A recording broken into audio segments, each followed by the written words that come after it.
welcome to episode 230 of the Science Talk podcast. My name is Pranatik Shirsagar. I'm your host. And today we have the last QuanTour Hero, the QuanTour project that has been going on for almost 12 months now. 12 months, 12 labs, one source that unites them all is what I like to say. Today's guest is the last one who will be hosting the quantum light source, the Q torch, as we call it, which is in a suitcase.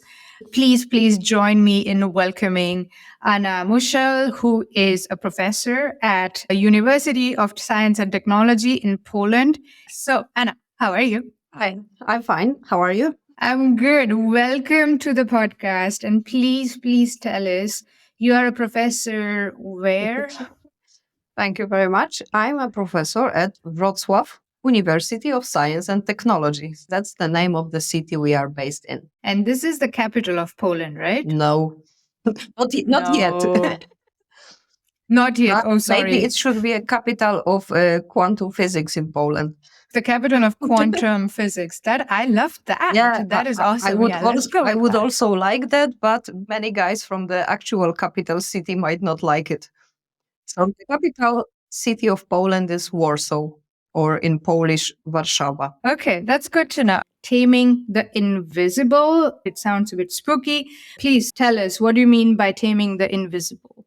The invisible actually in the title has a double meaning, because my main research interest is in quantum dots, or in general quantum emitters, and they are so small that you cannot see them because it's just few millions of atoms. So you really need some electron microscope to see them.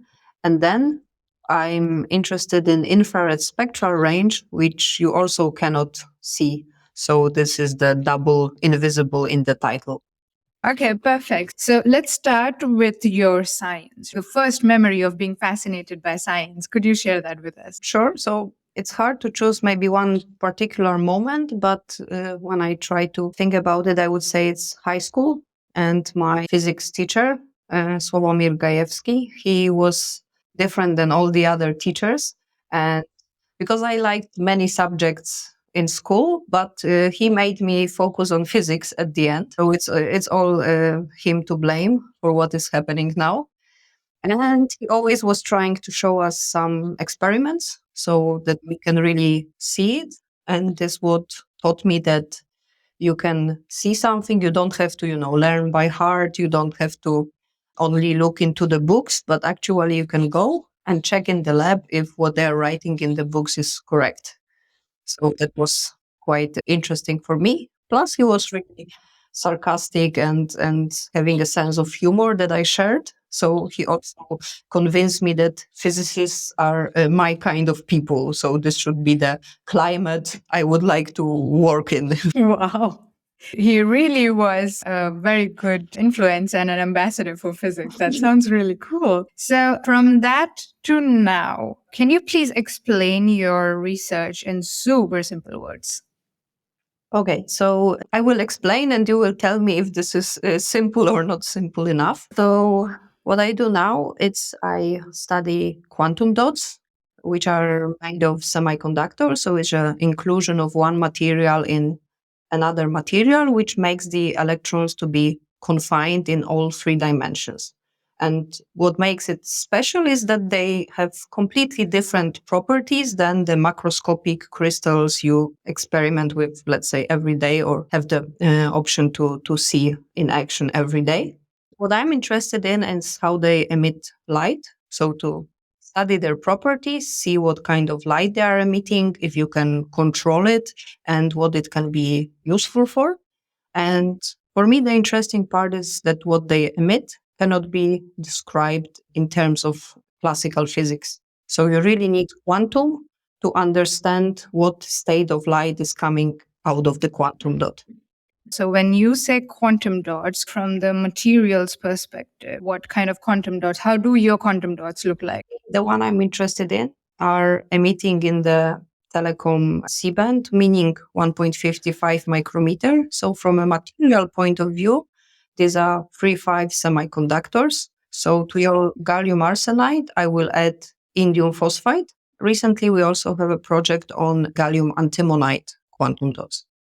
So new material platform, and we try to check what this is good for and whether it can compete with gallium arsenide on indium phosphide quantum dots in this spectral range. Okay, you have the 3-5 quantum dots, different additions to it as well. Are all of your quantum dots relaxed? Do you relax them? Do you stress them? How do you manipulate them? What do you do with them? Okay, so those on gallium antimonide grow in the same method as local droplet etching. It's like a lens shape, but it's inverted compared to standard growth methods. The others are rather strained, but they are just strained because of the way they grow. So far, we do not strain them on purpose, let's say. It's just because the substrate has a different lattice constant than the material of quantum dot. We have some strain accumulation, and this is actually why you get a quantum dot and not a flat surface or flat layer grown of the material. So these are actually somehow strained by definition of how they grow. Actually, the formation of the quantum dot is strain driven in this case. So we have both types in different materials to study. Just to make it clear that unfortunately we do not grow the epitaxial quantum dots I'm talking about in Wroclaw. We study them optically and so on. We do the experiments, but we do not grow them. The only growth we have is on nanocrystals, but this is like chemical synthesis. They are synthesized. So it's a different story, and I'm not working on them. There are other guys in my group doing that. So for quantum dots, I rely on material from external collaborators. In Tampere, Berlin, Würzburg, Kassel, Pisa, and Copenhagen. We can play with a lot of different types of quantum dots. That is super interesting. So we covered the materials aspect of it. So help me understand a bit, how does your work, the research that you do in your lab, fit in the context of the QuanTour project, where we have emission of single photon? So one thing is it's a lot of material engineering. So someone is growing a dot, sending it to us, and we say, okay, it has such and such properties. If you want it to be useful for this and that, there need to be some change made. And then they grow another series and so on. So this is a little bit on the material engineering part, that we are feedback for growers, trying to help them see what is going on in the system. Then once the growth is optimized, then we do a lot of fundamental study on the quantum dots. So we try to determine the basic optical properties, but then also try to make some more advanced experiments. For example, we can try to see whether they really emit single photons or not, prove it, and also quantitatively assess it. So how pure is the emission, or what is the probability that there will be more than a single photon? Also the same indistinguishable photons or entangled photon pairs. So we are trying to verify the application potential of different dots in view of emitting non-classical light states. And these states can be then further used for something. For example, I guess we are most targeting quantum cryptography and quantum communication. But this is not what we are doing. Again, we are somewhere in the middle, right? Between raw and actual implementation of some protocols. So we are somewhere in the middle, trying to understand the material, the structure, and trying to see what we can get out of it. Process optimizing from the materials engineering, as you mentioned, that perspective, so that these quantum dots or these systems can then be used in the quantum cryptography or quantum communication space. So what you're doing is that you work with a lot of different materials and you have the knowledge of what kind of properties are needed for the quantum cryptography or quantum communication, working together with the growers or fabricators, so to say, of the quantum dots and the quantum systems. That is the part of the value chain where your research is. Yes.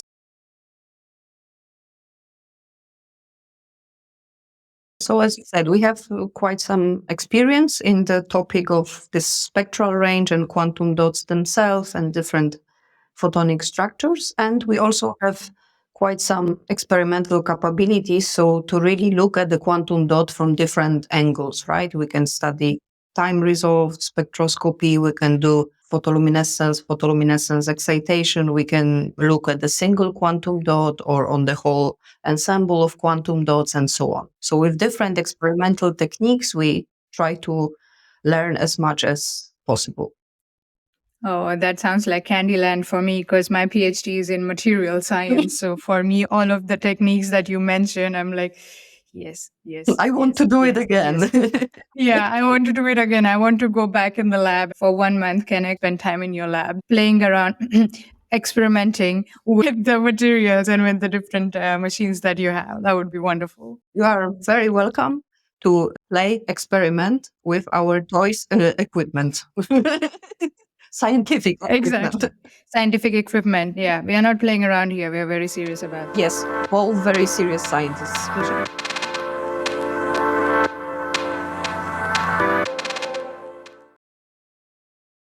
Could you please share your career journey so far? Because that serves as an inspiration for our younger audiences, the budding scientists. So please, your career journey. Okay, so we already a little bit touched the topics with my high school teacher. I decided to study physics, and yeah, my parents were not trying to push me into any direction. So I'm very grateful to them that they didn't tell me, "Come on, what are you going to do after physics?" So my mom only said, "Promise me that you will not study medicine like me." So I didn't. Why? We will never know. And, Okay. once my dad heard that I want to study physics, he actually bought me the whole series of Feynman lectures in physics. Oh, that's sweet. Yeah, so I must say that was I'm really to blame for this choice. It was all on me. No one tried to do anything about it. And so then I come to study in Wrocław at the university I'm working now.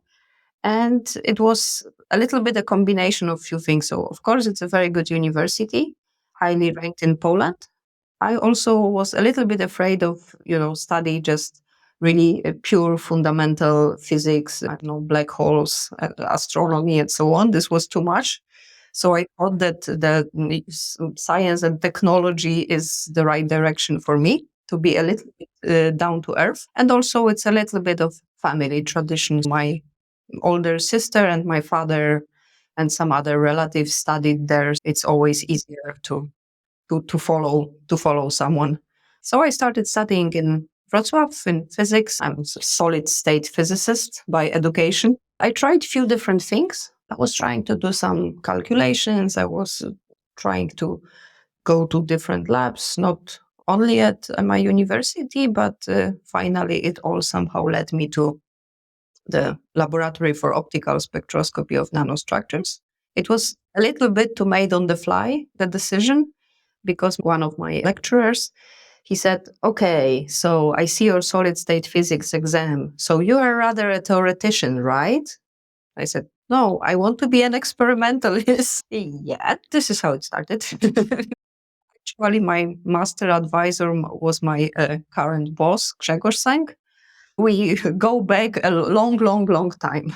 It's a very long collaboration. Yeah, and it was at the beginning, it was not the easiest thing because actually back then the lab was mostly guys. I think there was one other girl besides me, but we didn't really work together. So it took some time to get used to it, but it was all fun, even though I was after high school, so I didn't really have any like technical preparation. I had to learn everything from the very beginning in the lab. It all worked because we did together with my two colleagues, Magda and Michał. We did the PhD together, and that was a lot of fun. Actually, PhD, I would say, was the best time because after some time, you already know everything in the lab.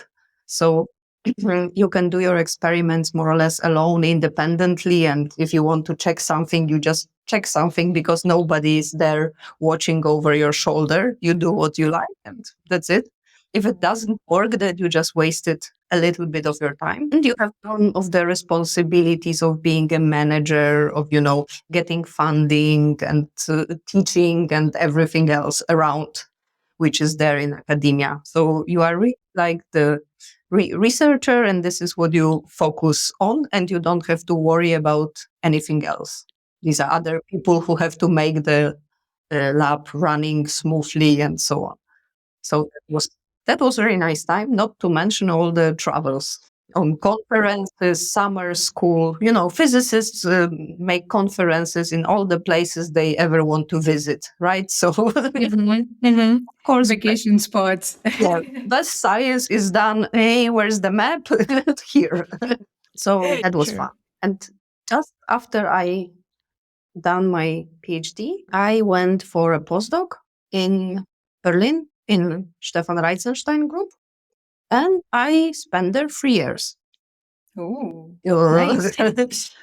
Yeah, quite some time. During the postdoc stay, I actually came with my own project. I was also studying a little bit quantum dots, but in cavities at different wavelengths, but it was still a lot of new things to learn for me. But this was really like shifting a gear, because I arrived there and then I learned that the group is too big, so we will now divide it into subgroups. And Anna came today. She will be leader of one of the subgroups. And I was like, who, what, where, what is going on? And it's Germany, so some of the PhD students were older than me and so on. So quite of a challenge. Wow. So this was at TU Berlin. Yes, it was at TU Berlin. So where Tobias Heindel is now, and Stefan Reitzenstein and so on. So this was this environment I had the chance to work. Endless stories about my postdoc in Berlin. Not sure if all of them should be shared. All of them should be shared, but not recorded. That's something. So when you will be in Wrocław for 1 month to be in the lab, I will share them with you. I'll know everything. Exactly. With my colleague from the office, Ezra, we had a board with word of the day, because she was Turkish, I was Polish, we were in Germany. So, everybody who was coming and speaking a different language, we were translating the word to a different language. And at the end of the day, we have the board full of the same word, many languages. Yeah, so that was fun. With Fabian, who was in the office next to us, there was a challenge to use only word stuff and devices to explain everything in the lab. And we don't go to too high level of English. This was not the point, stuff and devices. And of course, that is so cool. Listening to a lot of music on Friday afternoons and evenings. That was always a tradition. After 6 p.m. on Friday, you are already officially off work. Feierabend. Exactly. That was the point. So that sounds fun. It must have been tough for you to move then the next station after such amazing time at TU Berlin as a postdoc. Yeah, but actually the next station was easy. I came back to Wrocław. You came home. I came home. Your science home. And I stayed at home. So, this was very comfortable. Here, when I'm trying to argue with someone, I can do it in many different ways, because I'm very good in Polish, but I was not so good in German. So in Germany, it was more difficult to discuss with people or to tell them what I want. All in the lab speak English, but it's never your mother tongue, so it's a little bit different.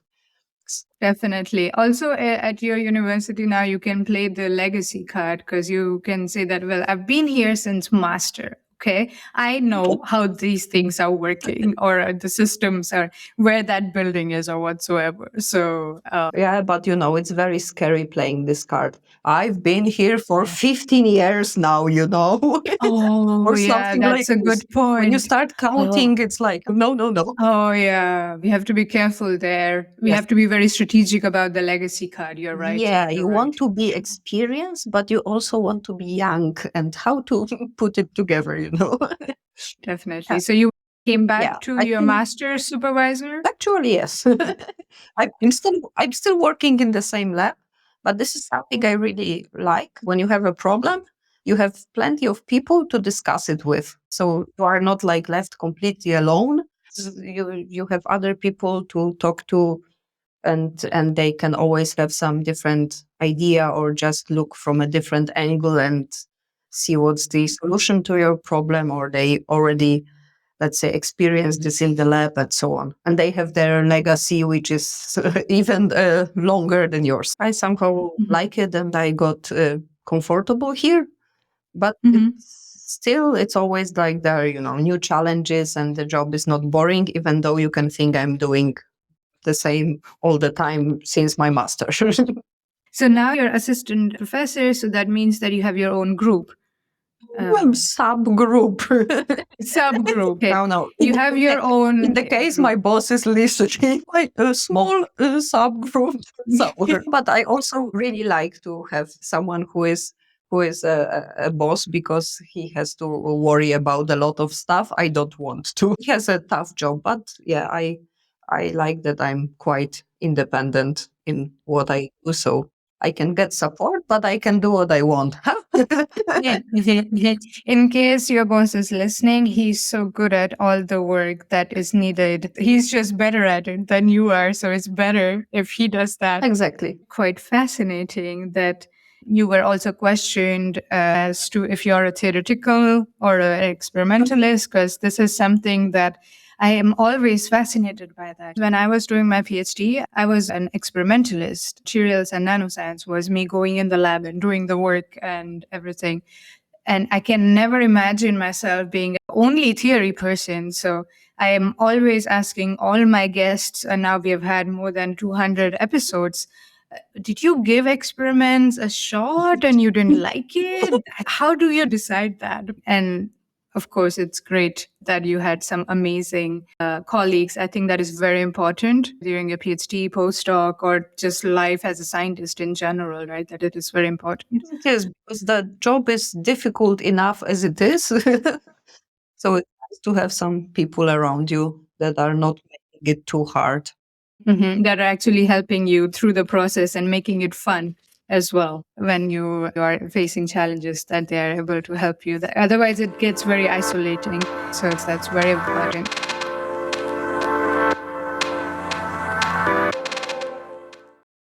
I'm sure you have like a bazillion interesting research projects or experiments that you have done over the course of your career so far. So pick one research project, one that you are most proud of, or the most fun or quirky one. Could you please explain it to us in simple words in the section we call In Other Words? One. You are very strict. You will be very strict about it. I mean, yeah. I mean, let's say your favorite research project today or right now. Let's make it easier. Like, what comes to your mind You are as not your making. You are favorite not research making project? it easier. Damn it! I No. thought I was making it Okay, I easier, will. but I yeah. will explain one of them. Mm. And since a lot of fun science is made outside the official projects, oh, Oh yes. but yeah, let's try to stick to official projects. Yeah, it's always start with I don't understand this result. It makes no sense. What does it mean? And then the satisfaction when you understand what's happening, that's always the best thing. But okay, coming back to the one and only. So I would say it was a project that we did after I was back from Berlin, but we did it in collaboration with Berlin. Uh, it was the FI Secure project, which was basically about making a quantum dot based single photon source, but a fiber coupled one. So the main goal was that the end user does not need to know, I don't know, physics, spectroscopy, does not need a lab full of equipment, and should be given a fiber, standard telecom fiber with single photons. It was the main goal of the project. And we succeeded. That's the fun part. So, of course, it was the material and was grown and processed in Berlin. And on Polish side, we had guys from fiber optics team at our university, from Lublin, and the company from Rzeszów.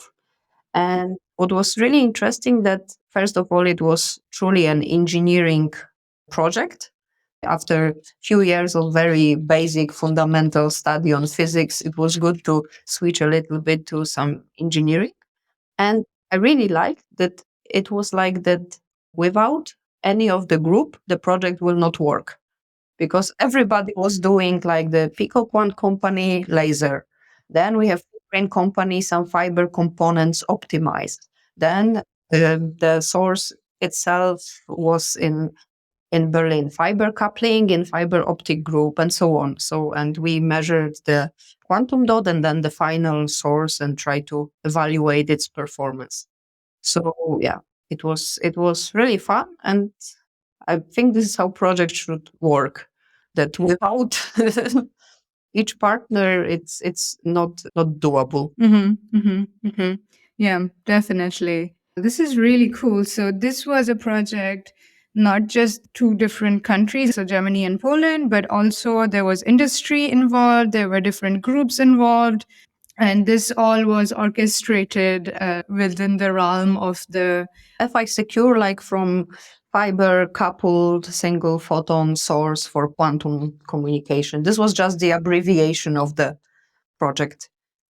FI secure. I love the abbreviations. I love the abbreviations. Some of the abbreviations that I've come across for the research projects are just so like, wait, what? What did you say? What? Did I read that correctly? What? My colleagues had a project Disco, so why not?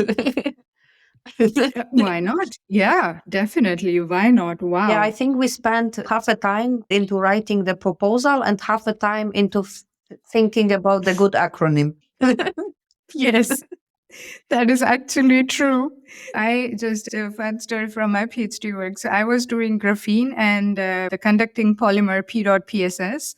And I actually wanted to call my microelectrodes the grape electrodes, because GR from graphene and the PE from PSS, graphene and PSS.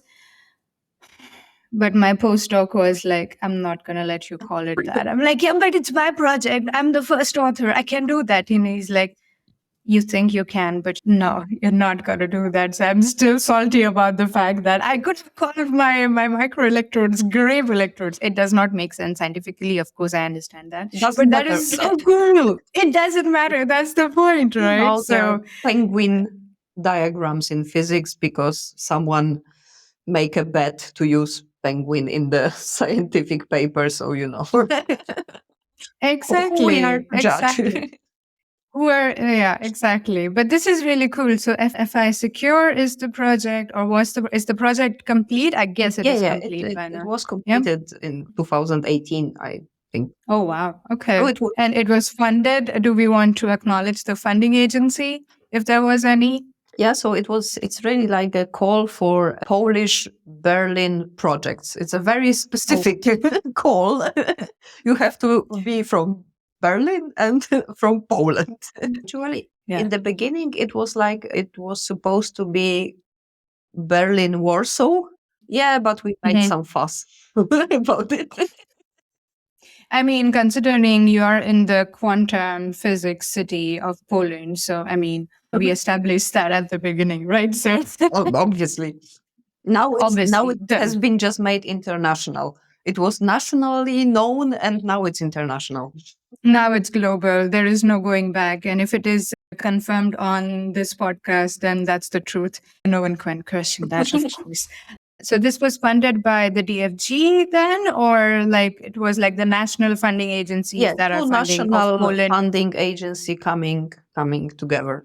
Coming together. So there was actually some kind of evaluation on the German side, evaluation on the Polish side, and then they try to Merge it. compare the results, and merge it. Exactly.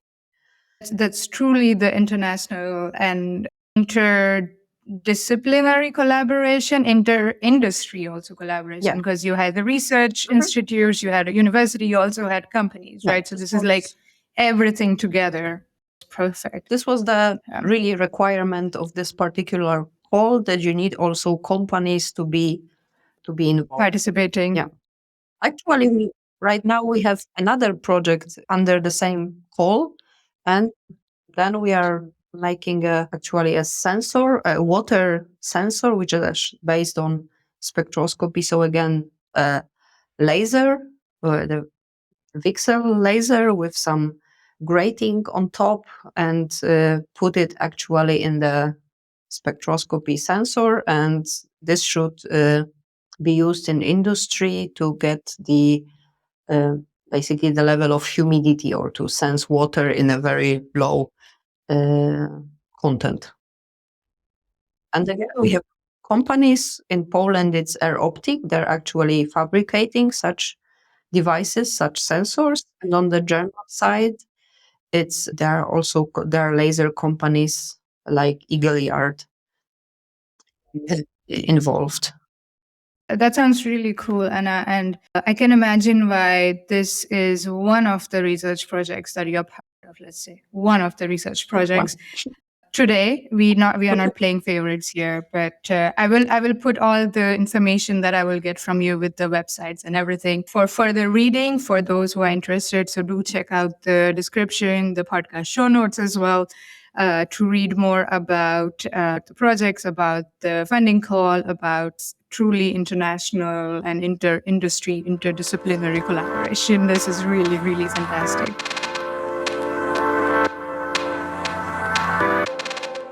It is very clear to me that you really love the research aspect. I mean, going in the lab and getting your hands dirty, metaphorically, of course, as an experimentalist. Not only metaphorically. Of course. But what else do you like about being a scientist? Because there are other aspects to you being a scientist as well. What else keeps you in science?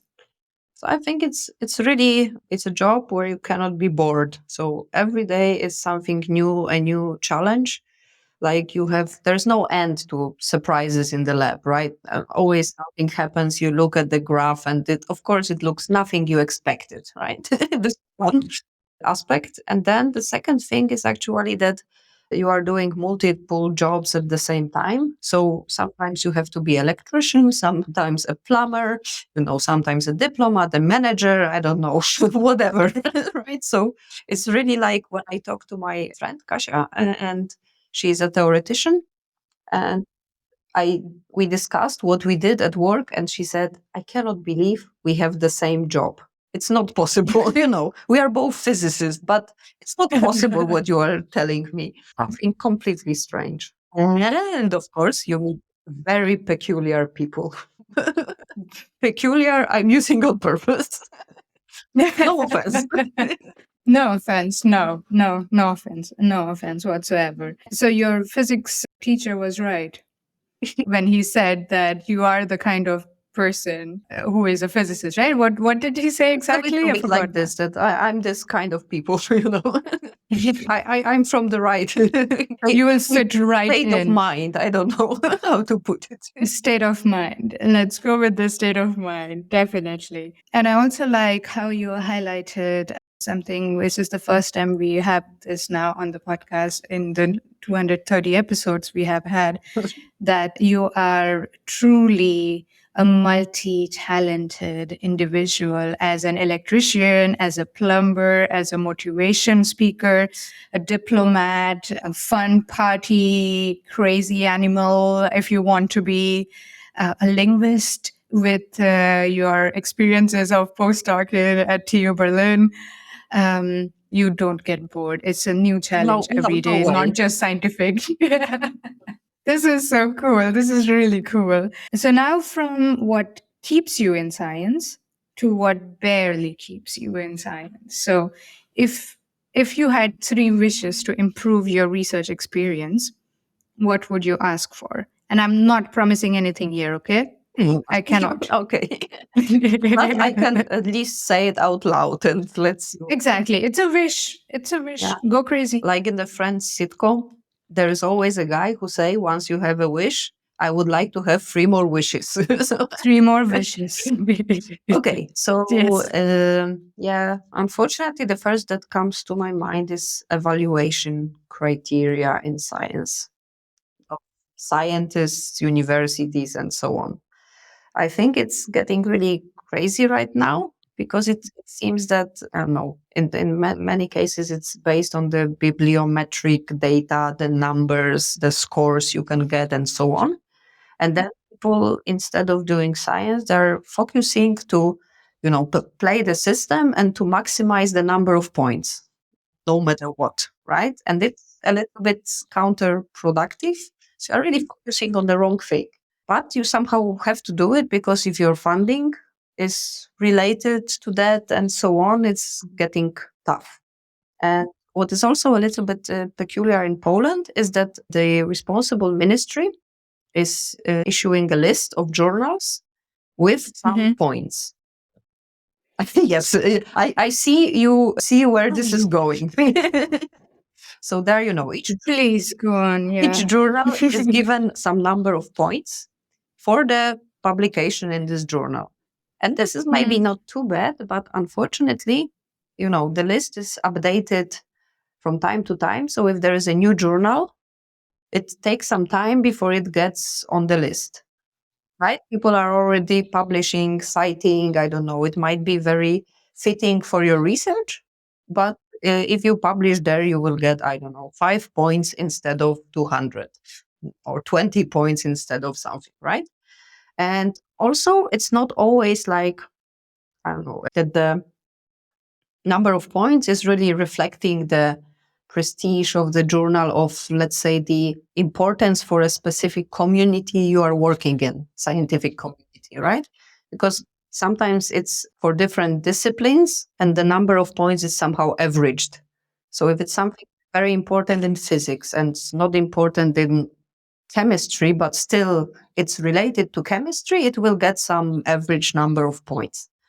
So this is very tricky because sometimes you are just at the difficult position to make a choice whether I want to be a good Polish scientist and gather a lot of points, or I want to, be a good scientist when it comes to the specific community you are working in. And this makes life a little bit hard from time to time.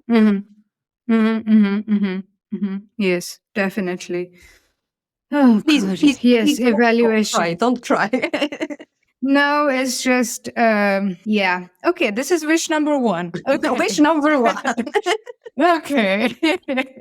Yeah, I think that the second one is what we already touched a little bit, that working in academia, I would really like the balance between being a researcher and all the other duties to be better, let's say, that I can spend more time on my research than on other, let's say, duties at my work. So this would be, yeah, definitely an important wish for me. So this is why sometimes I'm trying not to progress too much with my career so I can stay closer to the lab, or ideally in the lab. So I have a boss, I don't have my own group, It's all very important part of the strategy. There is a reason behind that. keep It's you all thought through. to keep you sane. So that you can do that is very tricky. That's very clever. And now, but you gave out your secret now. Well, I hope other people will learn from it and do it. You're right. The balance between the research and the other duties, or rather anything that comes in the way of a scientist doing science. They're called a scientist for a reason. They are supposed to do science. They are not called science managers or like I don't know what writers or so. So Yeah, you spend a lot of time getting educated in this very particular field, and then out of a sudden you have to do something which is not really a job, and definitely not in my interest to do.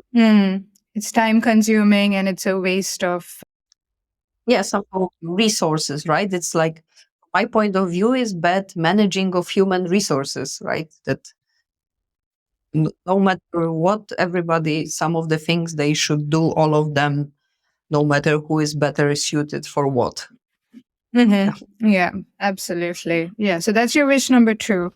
Very big wishes you have. Oh my God, Anna. Okay. And so I was told that I'm too demanding or something. No, no, no, no, no, no, no, no, no, no. Please, whoever said that to you don't know what they're talking about. You're not demanding at all. This is not demanding at all. This is you speaking your mind because I asked you the question. You are not demanding at all. No one ever, don't let anyone ever say that you're demanding. Sorry, I'm going in a complete mentoring mode now, but okay. So that's wish number two. No, okay, last one. I'm really curious now because your first two wishes are really big and okay, please. Okay, so the third wish is that actually I would like to do more research, which is high risk, unknown gain. So something that you can spend a long time on and you don't know if it's going to work or not. And that it's also appreciated.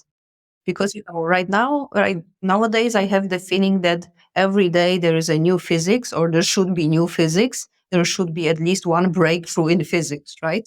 Yeah, yeah. And a new paper. Yeah. How? From where?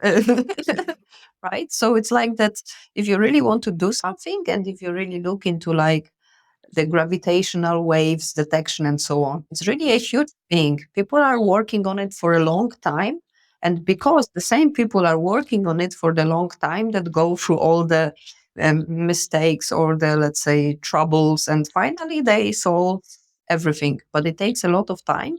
And of course, it takes peaceful mind. So you need to have funding somehow secured that if you are doing your job, you should be still appreciated, even if it takes a lot of time to have the answer. Otherwise, we are somehow focusing on a very short-term targets. Yeah, definitely. It's not, this is then not, it's not an experiment then. It's more like I know what I will get. And that is how it is going to be, that every research project I will do or every experiment I plan will have a success. Because if that is how you plan, then there is very little scope for discovery of the unknown, and exploring aspect is then missing. So you're absolutely right that there is just so much going on that every day, every like go, and You see some okay, this guy published, if someone publishes 30 papers a year, so how it's done, it's impossible, right? So no, it's not possible at all. It's just, no, it's not possible. So a more realistic expectations and timelines for research projects and researchers. That is definitely, oh my God, all three of your wishes are really, I work in science for 15 years now, so I know what to wish for. From the legacy, I will attack you. it's the legacy.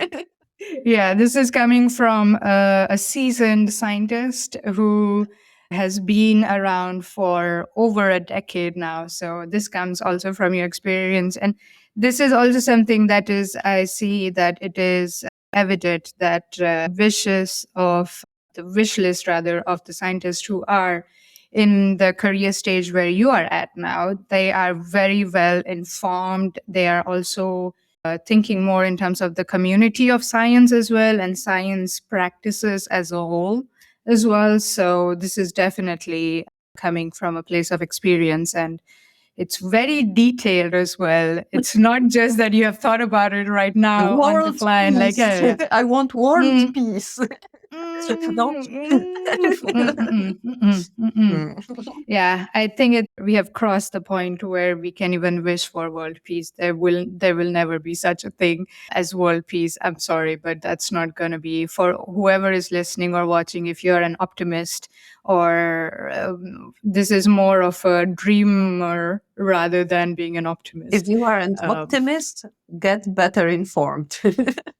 Get better informed. Exactly.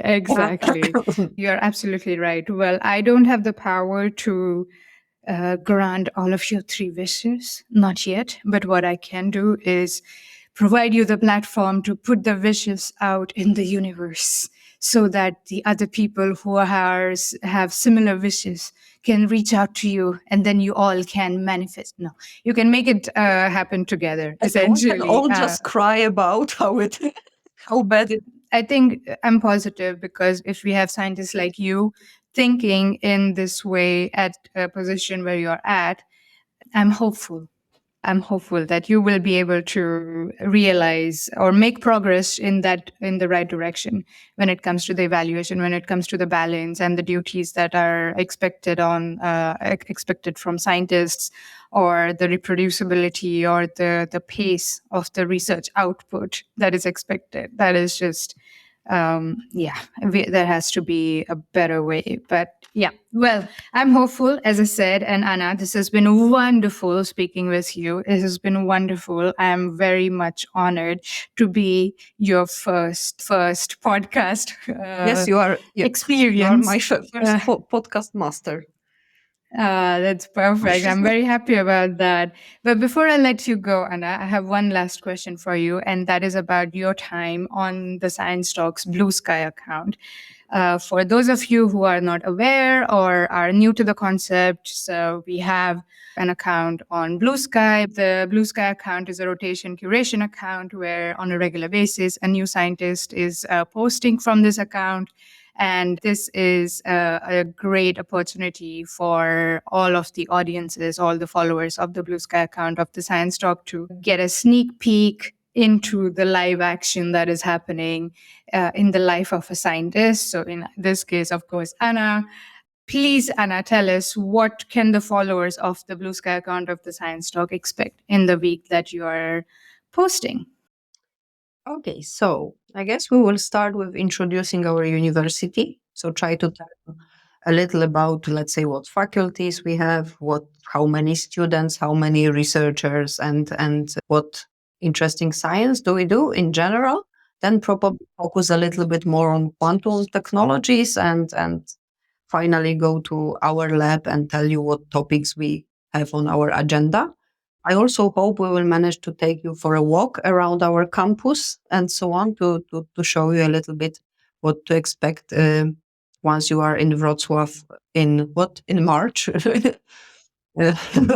Hopefully the weather will be good. Let's see. Then we will also like to show you a little bit of a life of a researcher, also maybe a student, PhD student. I hope that the guys will also contribute, that you can also see how other people working or related to academia, how they are doing. PhD students promised some bloopers from the lab. Like, Awesome. the clinical photos and everything is working perfectly. They are just, no, this is not how it works. So I'm wondering what they will come up with. They will have like freedom in posting what they like, and let's see what comes out of it. And finally, I hope we will time to show you the city more from the, I don't know, historical sightseeing point of view, to take you for a walk around and show you what are the nice spots. Maybe also what spots we like the most, of a very like personal choice, not only what you can see in all the guidebooks. This sounds really action packed, sort of a week. And I hope your students won't break anything on purpose to show the students. I also hope so. But they are always, when there is something, some major damage, something broke, and they're making photos, so they will have just a chance to put all the photos. I hope they will not, redo it. They already have enough content, like a library of content, yes. right? So they don't have to reenact it and make a panic call to Anna to be like, "Hey, we need an electrician. Can you help us?" There is a water on the floor in the lab. What do we do? We went home, but we hope you will do something about it. But tomorrow, so we can continue with the experiments, of course. No. Well, I want to do a PhD thesis, you know. Yeah. Now, this sounds really cool, and I'm looking really forward to. I've never been to Poland, so for me, when I visit your lab for one entire month, Right now, you will have a virtual walk around. exactly. So I can already plan which cafes or restaurants to go to, or what are the best spots on the campus to chill, and so I will already know. It will help in planning my month.